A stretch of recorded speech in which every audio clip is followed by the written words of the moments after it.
Democrats, but Holly Cairns is a Social Democrats TD for Cork South West, and she's with us as well. I mean, Holly, is this kind of an unfortunate situation we find ourselves in, but the kind of the vagaries of the market will sort themselves out over time, or do we need to do something?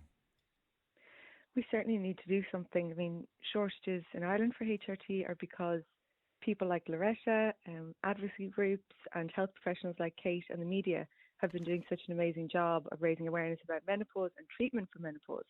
And before that, unbelievably, most of us in Ireland just were clueless about it. And so the increase in awareness for something that 50% of the population will go through, and treatment for that has of course resulted in a huge increase in demand for HRT. And that increase has resulted in many women not being able to access it at all, as well as women who are already on it, like Loretta explained there, having to do things like cut their patches in half, having to switch from gel to patches, horrific knock-on effects like pain, anxiety and depression. And that's, amongst about 40 other symptoms that we know of. And so now many women are travelling to Northern Ireland as a result to get the HRT. And of course, the impact of that has been a bit of a shortage there as well. So of course, one would hope that we wouldn't have ended up in this position, that women's healthcare wouldn't be such an afterthought. But here we are.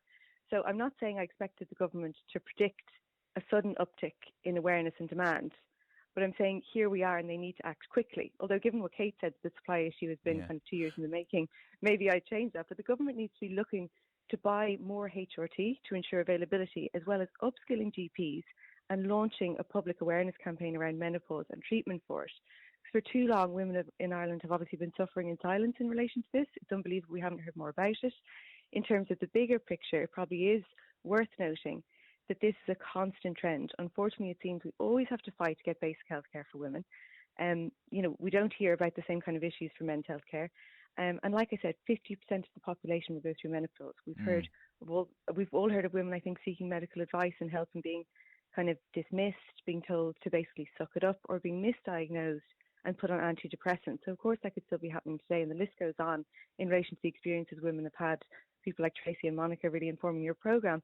But this just isn't good enough. So I really echo what Loretta and her group are calling for, is that we need awareness, accessibility and affordability. It can cost up to €75 a month, and that's not accessible or affordable for a lot of people. And I think when we're talking about why is Ireland different in this scenario, like just to give one example of how different we are to the UK, for example.